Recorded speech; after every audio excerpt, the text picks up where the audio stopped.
West Hill United is a progressive spiritual community where how you live is more important than what you believe. West Hill United is a people, a place, an idea. We are a community living out of a progressive faith, striving to make a positive difference in our own lives, the lives of others, and the world. Join us Sundays at 10:30 a.m. or connect with us at any time.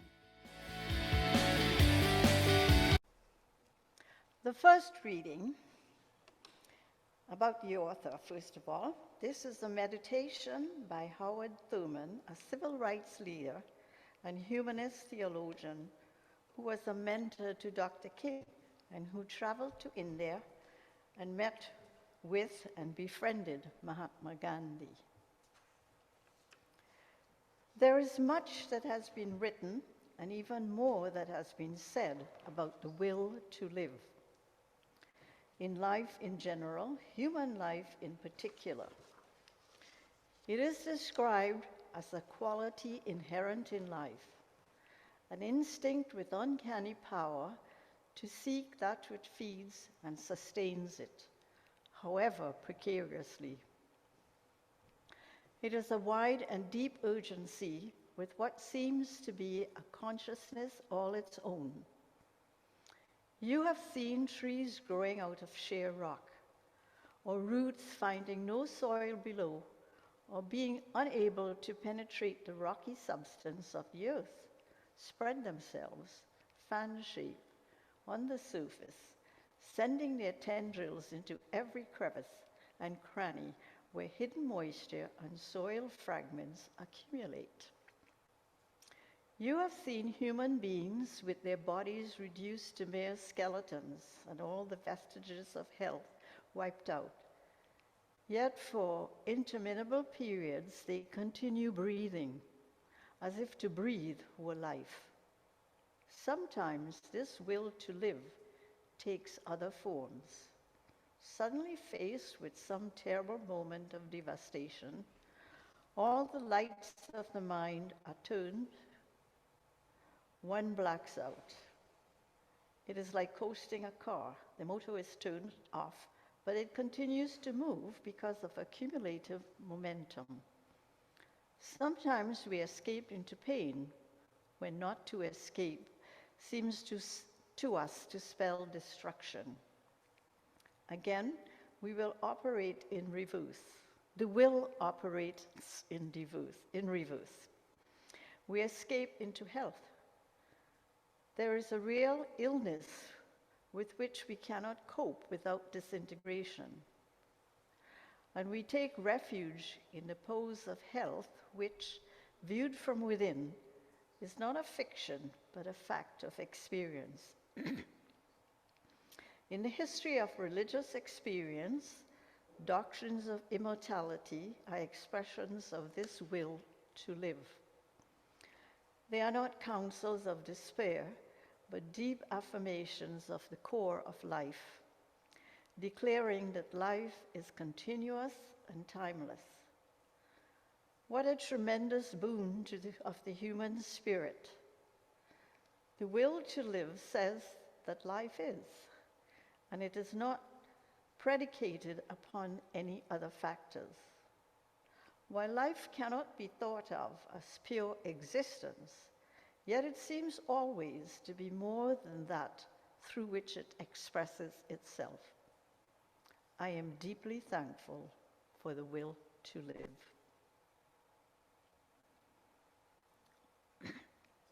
The second reading, this is by Dennis Edwards, a contemporary academic and author of eco-spirituality.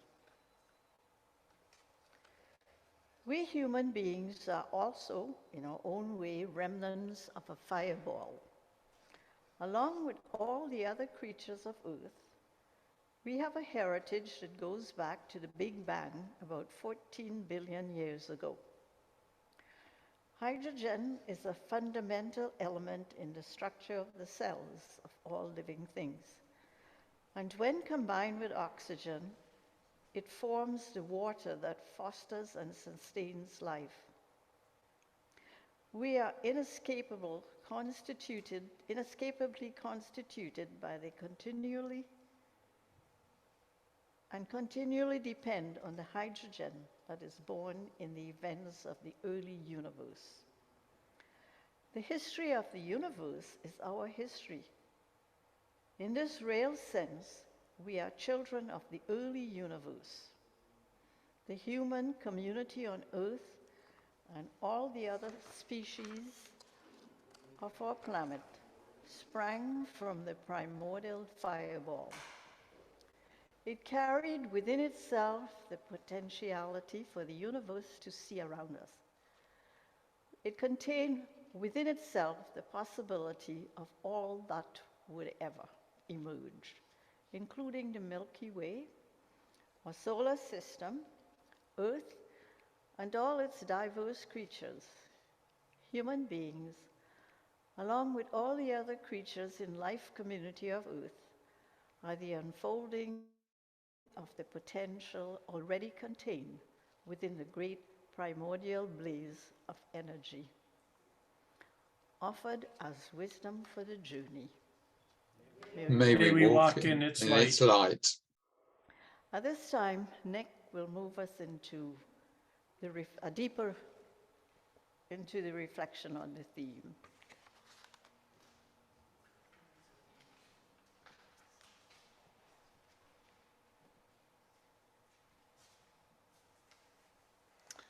Hi there. Hi, and hi everyone on Zoom.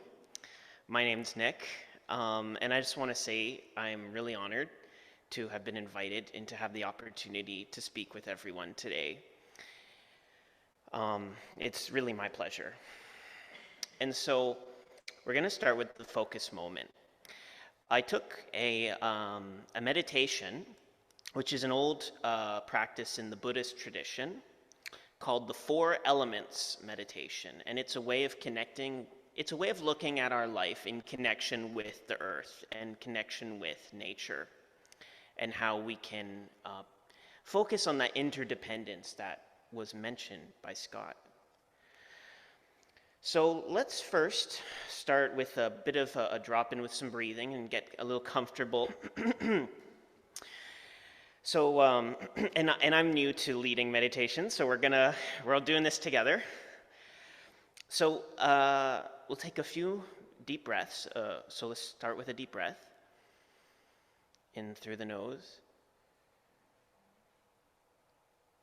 And out with the mouth.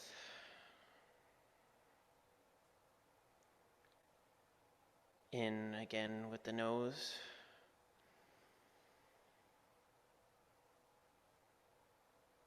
And out.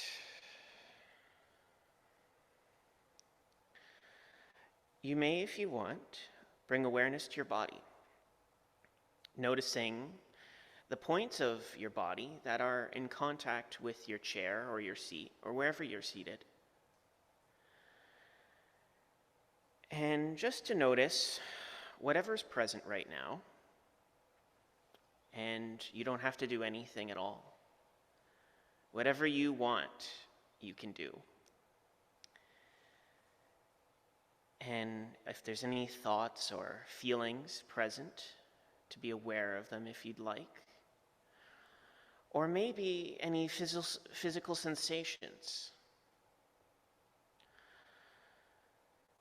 And we're taking that into the abdomen, the chest, the back, following the natural rhythm of the breath, feeling the sensation when the air comes in and when it comes out. So we now start with the first element.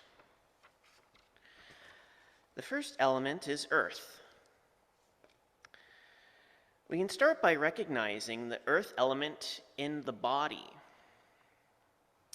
It can be felt by the stability and the hardness of the bone structure. We can feel the stability of the posture, noticing the position of the spine, the position of the legs and the arms, How does it feel to be supported by the bones? How does it feel, the body weight against the floor or against the chair, which is connected to the floor? Perhaps we can notice the points of the body that are in contact with the floor.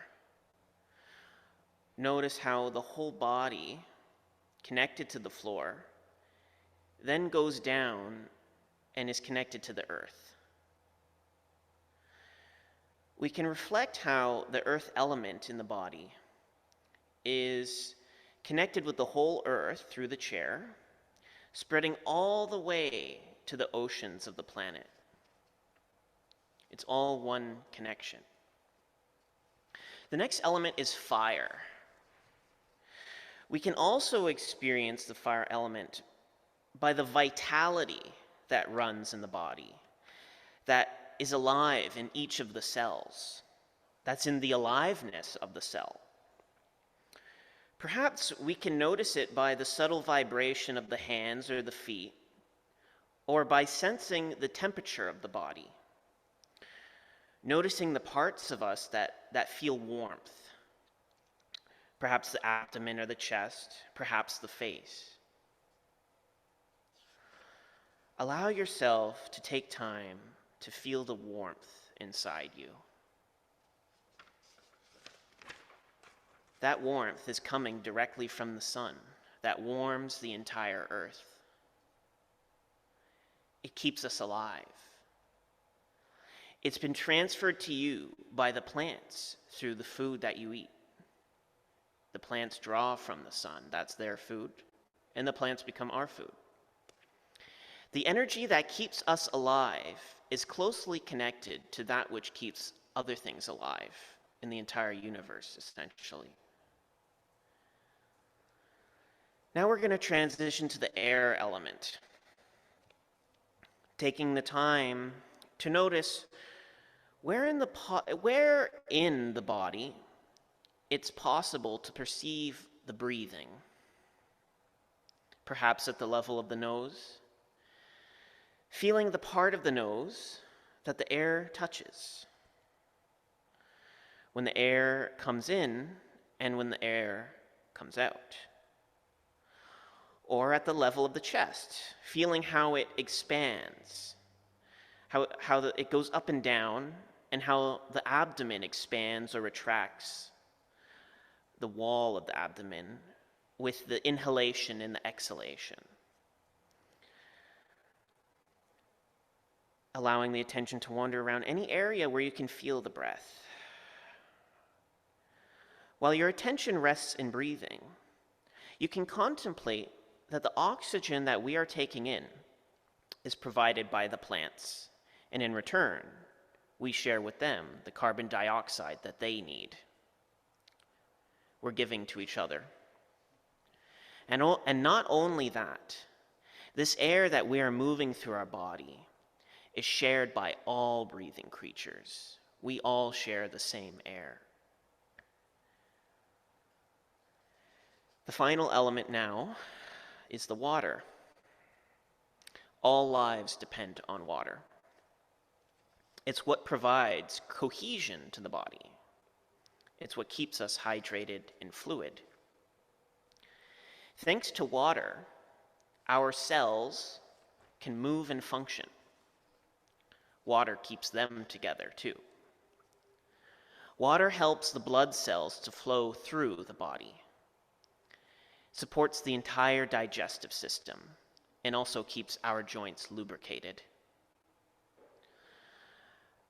You might experience the water element through the humidity in your saliva, in your mouth. That's the water element present to us right now. Or perhaps the lubrication in our eyes, the heart palpitation, or the subtle pulse in the hands or the feet. Through water exchange, you also participate in the balanced cycle of nature.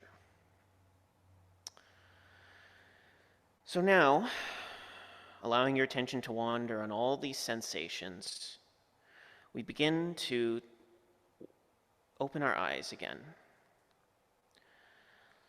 we awake to the call of nature in its tendency to maintain balance.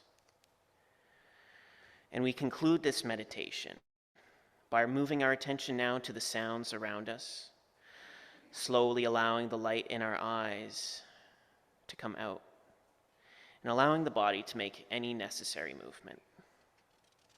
Thank you.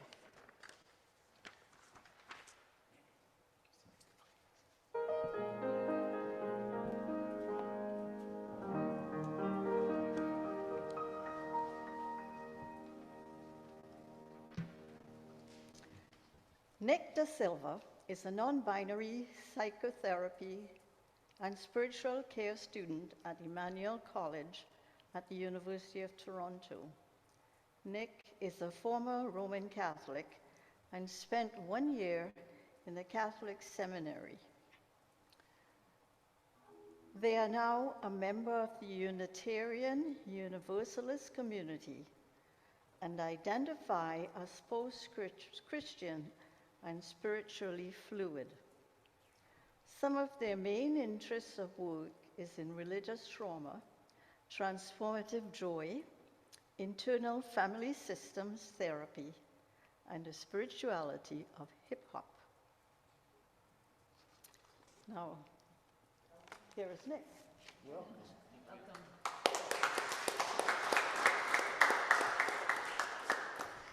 Thank you so much. So, life finds a way. That's the theme I landed on for my perspective share today. Thank you. Yeah, great. So, life, in my experience, it's something that holds in it a really deep mystery that we're kind of always unfolding, always figuring out. And it also holds in it, it holds in it something, it's a sign to us, it holds in it a sort of a self-evident truth. You know, so life, right, whether it be the smallest plant growing from inhospitable rock or from rough soil, whether it's the smallest plant or it's a human being growing amidst its own inhospitable conditions of war, famine, economic and social oppression, life and all these life forms seem to find a way of moving on and moving forward despite these conditions. So Howard Thurman, the author of the first reading today, he was a spiritual writer and a civil rights figure. I'm a big fan.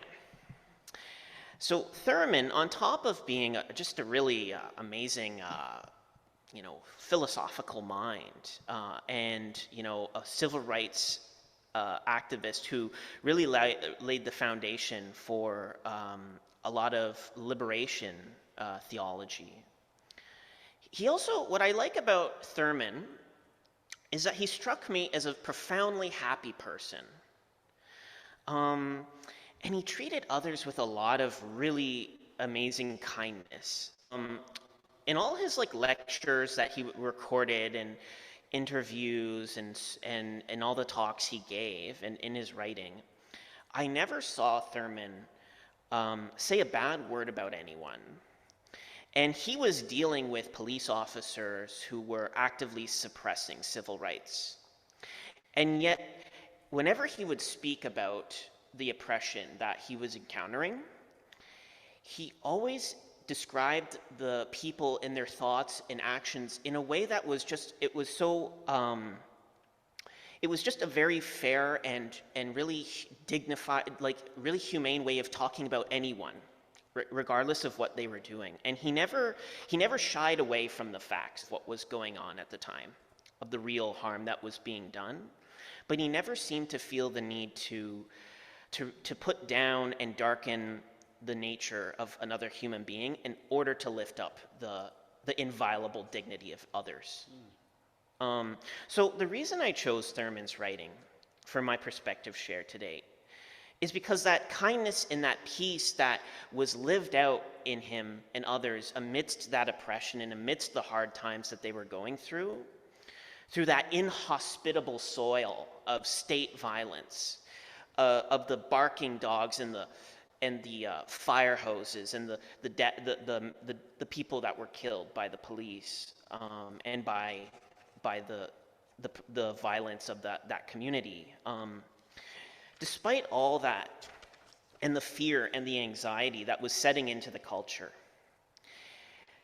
he was able to be a real source of joy in life for a lot of people. And it seemed to me that that life that he was living amidst those harsh conditions is a sign to everyone. So Thurman was moved by an awareness of life that was stronger and deeper than the tendrils of fear, hatred, and anxiety and depression. And some might point to, and they say, well, he was a religious person, he believed in God, and that's why he was able to get through those hard times. That's the sort of the stock answer some people might say. But Thurman himself would not have said that. He wouldn't have wanted to be put in a religious box. He was a religious person, but he was a humanist, and he was a universalist in his thinking. So Thurman never believed that Christianity got it all right, and that the job of everyone else in the world was to conform themselves to whatever that religion said. That was not his view. Because Thurman, after all, he met with and prayed with Gandhi, who was of another faith. He had a deep friendship with Gandhi.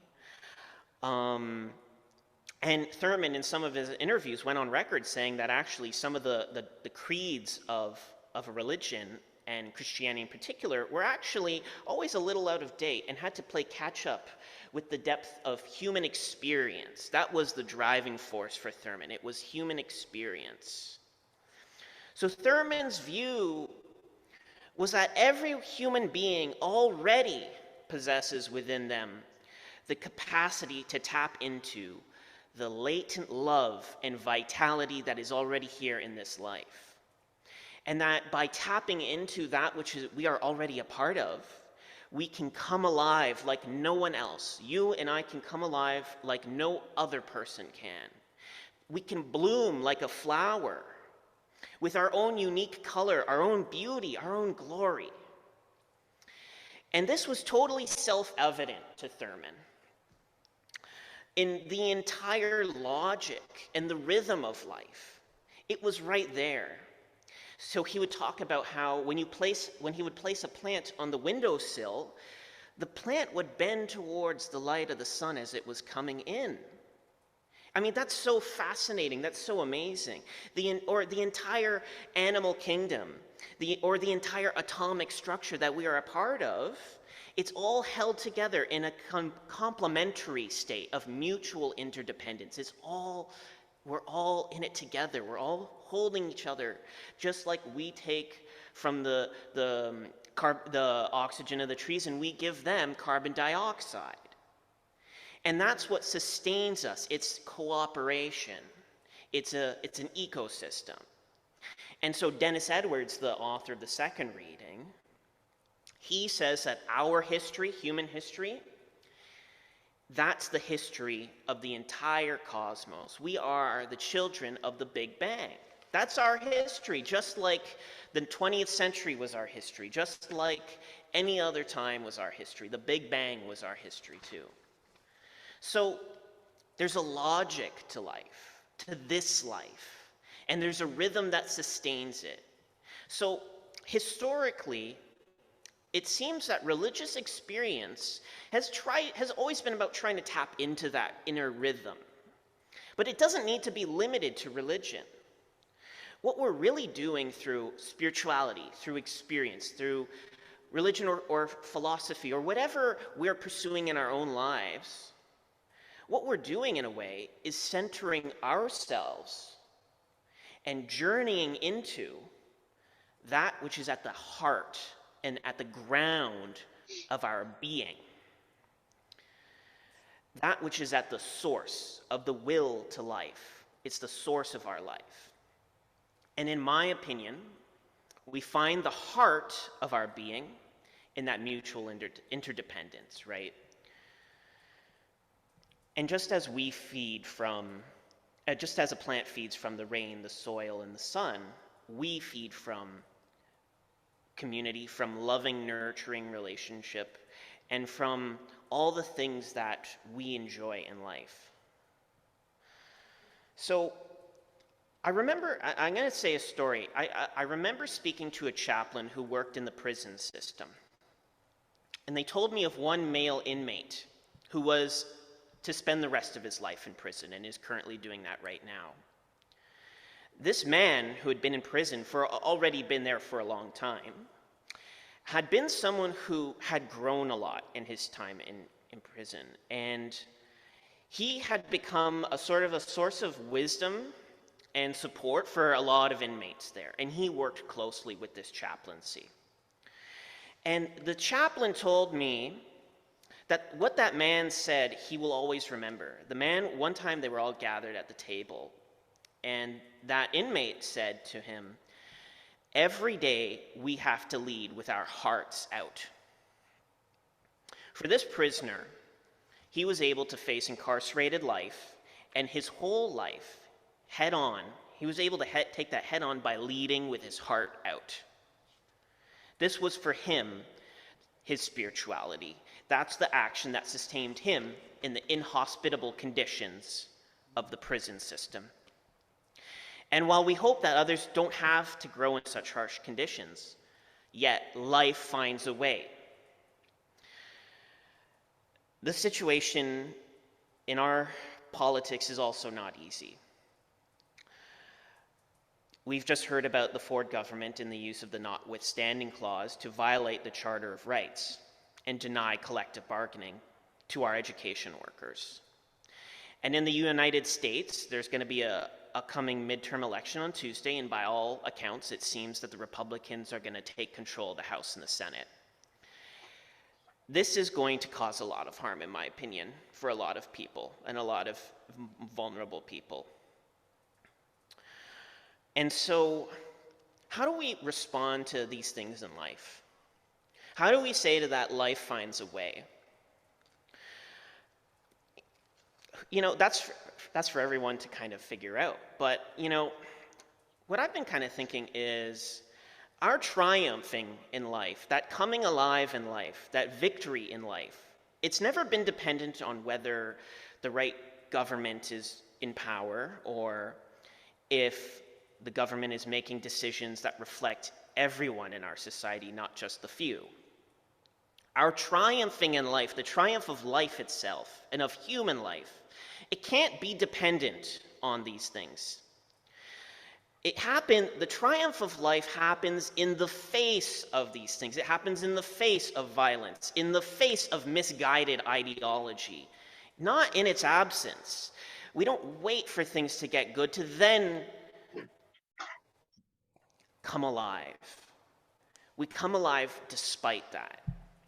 So the hope and the beauty that you find in your private life, in anything we see in our life, and everything, it's all relevant. Everything is relevant. That's a sign. That's a sign that we can bring goodness into the world. So in concrete action, what does that look like? It looks like different for every person. Each person has their own gifts, their own dispositions, their own responsibilities, and their own goals, and their own tolerance for activity. So it's not as simple as telling people, you know, we got to show up for this protest, we got to sign that petition, we got to do more, we got to do more. There's so much demand from the world to do more, there's so much to do. And these are really good things, yeah. Right now, a lot of people are showing up. This is really amazing what's going on with this protest. This is taking off. But right now, it's a time for us to say to listen to ourselves and to listen to that rhythm of life and saying, what is life-giving for me and life-giving for the world around me? What's something that's mutually beneficial, mutually sustaining? Because there's always going to be more, and we can't do it all. But the healing of our lives, it doesn't always have to be a grand scale. The personal is often the most powerful level of action. Our day-to-day lives sets the tone for the entire world that we inhabit. How we choose to respond to the people that come into our midst, right now, right here, that's how we lead with our heart. That's the life force. That's life staring us right in the face and encouraging us to grow, to bloom. How do I respond? How do I love? How do I understand another person? How do I see them in the light that they deserve to be seen in? Not in the light of my fears, my traumas, my anxieties. And it's a growing process. It's not easy, and we're always doing it, and everyone has their own wisdom. But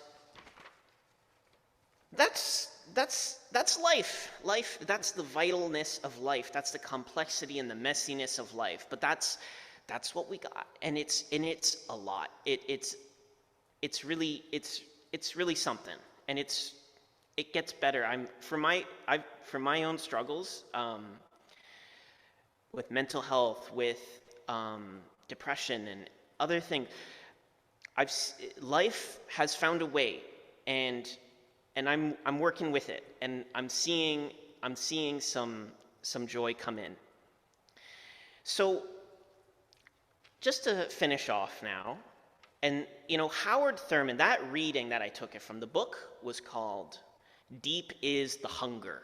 It was called Deep is the Hunger.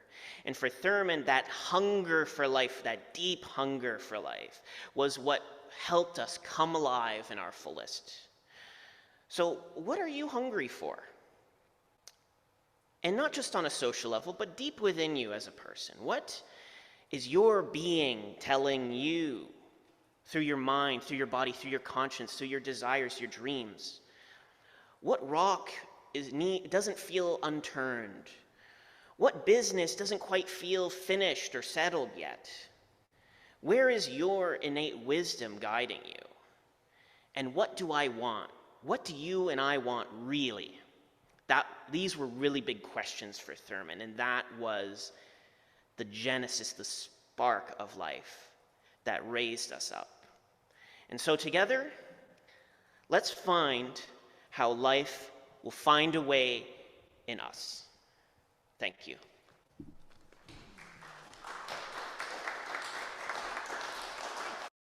Become a sustaining champion of West Hill United's work by committing to an automatic monthly donation. Learn more or donate now through Canada Helps.